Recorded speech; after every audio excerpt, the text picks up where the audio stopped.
नमस्कार दोस्तों। आज मैं मोदी जी के सबसे करीबी व्यक्ति सल्लन गुरुजी से मिलवाते हैं। तो गुरुजी, आप मोदी जी के कितने करीब हैं? और अगर तुम लोग नए हो तो सब्सक्राइब करो, वो जो लाल वाला बटन है उस पर फूट फेंक के मारो या फिर मोमबत्ती, मुझे नहीं पता, बस क्लिक हो जाना चाहिए। देखिए, मैं मोदी जी के इतना करीब था कि आप समझ नहीं सकते। मतलब हम दोनों एक बाथरूम में नहाते थे। कभी वो हमारी चड्डी पहनते थे, कभी मैं उनकी चड्डी पहनता था। अभी जो हमारी चड्डी पहन के प्रधानमंत्री बने हुए हैं, आप गूगल करके देख लेना, उनके चड्डी पे 2 छेद है। वो छेद जो है सिलाने के लिए मोदी जी कभी विदेश, कभी देश, कभी यहाँ, कभी वहाँ आते जाते हैं। लोग सोचते हैं कि अपने देश की बातें वहाँ फैला रहे हैं, यहाँ फैला रहे हैं, देश बेच रहे हैं, कि ऐसी कोई बात नहीं। ऐसी जो चड्डी में 2 छेद है वही सिलवाने के लिए मोदी जी इधर उधर आते जाते हैं। बहुत मनुष्य लग रहे हो, मत करो, रहने दो, बहुत बुरे लग रहे हो। तौबा तौबा तौबा, सारा मूड खराब कर दिया। अच्छा, यही मुद्दा है जो एस्टीन फाइल के ऊपर बनी हुई है क्या? देखो, ये एप्स्टीन फाइल है। जब हम मोदी जी बुलेट से गए अमेरिका, तो वहाँ जो डोनाल्ड ट्रंप मिले, हम लोगों से एंट्री के लिए सादे पेपर पर सिग्नेचर करवाया। और ना तो हम पढ़े लिखे थे, ना तो मोदी पढ़े लिखे हैं। हम दोनों ने सिग्नेचर कर दिया, उसके बाद पता नहीं क्या लिख दिया। आज हमारे देश में ऐसे ऐसे अफवाहें फैल रही हैं। जो आजकल हमारे देश में अफवाहें उड़ रही, मोदी जी इस्तीफा दे रहे हैं, उस पर आपके क्या विचार है? देखिए, देश में बहुत कम पढ़े लिखे व्यक्ति हैं। एक मैं हूँ और एक मोदी है। अरे कहना क्या चाहते हो? जी। अगर हम दोनों इस्तीफा लिख पाएंगे तब देंगे ना। जब हम दोनों इस्तीफा भी तक नहीं लिख सकते तो इस्तीफा कैसे देंगे? देश को सोचना चाहिए, इसीलिए तो हम लोग इस्तीफा नहीं दे रहे हैं। अब लेकिन अफवाह फैल रहा है कि इस्तीफा नहीं दे रहे हैं, इस्तीफा नहीं दे। जब लिख पाएंगे तब न देंगे। कौन है? कहाँ से आते हैं? गुरुजी, मोदी जी की रियल एज क्या होगी? मोदी जी की रियल एज 11 साल 12 साल ही होगी, क्योंकि उनका डेट ऑफ बर्थ 2014 है। यही नहीं, अभी और सुनिए। अभी 11 साल हो गया हो, हाँ।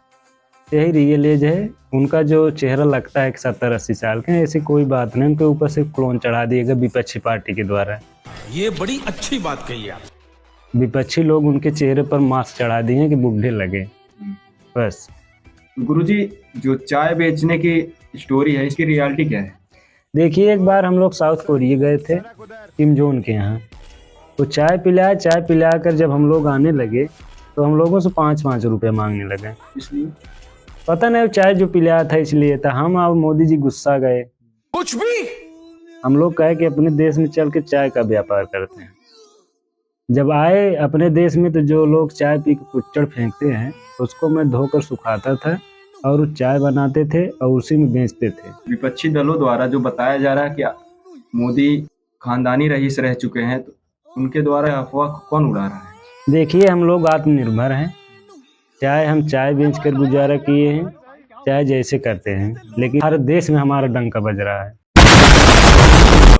अब विपक्ष है, विपक्ष के भौंकने की आदत है, तो चाहे भौंके चाहे जो करे, लेकिन हम लोग आत्मसम्मान के लिए कुछ भी कर सकते हैं। चाय भी बेच सकते हैं, एप्स्टीन फाइल में नाम दर्ज करा सकते हैं। लेकिन गुरुजी, मोदी आज देश के प्रधानमंत्री के तौर पर काम कर रहे हैं, आप यहाँ पर कैसे? देखिए, जब हम दोनों साथ पढ़ते थे, बिल्कुल चुप, हिम्मत कैसे हुई तेरी मुंह खोलने की? तो हमारी और उनकी डिग्री में अलग फर्क हो गया। हमारी बीए की डिग्री वो ले लिए और उनकी एक की डिग्री हम ले लिए। इसीलिए आज वो पढ़ लिख के प्रधानमंत्री हो गए और हम उतना पढ़ लिख के निरक्षर हो गए। इसीलिए आज वो प्रधानमंत्री का कार्य कर रहे हैं, हम उनके विषय में इंटरव्यू दे रहे हैं। देश के लिए कुछ पैगाम देना चाहेंगे? देखिए, हमारे देश में जितने भी पढ़े लिखे व्यक्ति हैं, वो पढ़ लिख कर सिर्फ नौकरी करेंगे, और उसके लिए नौकरी करेंगे जो एक अक्षर तक नहीं पढ़ा है। आप कितना भी पढ़ लीजिए, लेकिन लगाना अंगूठा ही है। A few moments later. इसलिए पढ़ने लिखने पर कम ध्यान दीजिए, नेतृत्व पर ज़्यादा ध्यान दीजिए। चलिए, तब यहीं पर समाप्त करते हैं हम अपने पॉडकास्ट को। इसी के साथ आज की मजदूरी यहीं खत्म करते हैं। अगर तुम्हें वीडियो पसंद आई तो लाइक मारो यार। मुझे नहीं पता, मुझे 2 मिलियन लाइक्स चाहिए, कैसे ना कैसे करके मुझे चाहिए। इतना झिला मैं कभी नहीं होऊंगा अपनी पूरी जिंदगी में जितना इसमें झिलाऊं, मुझे चाहिए ही चाहिए।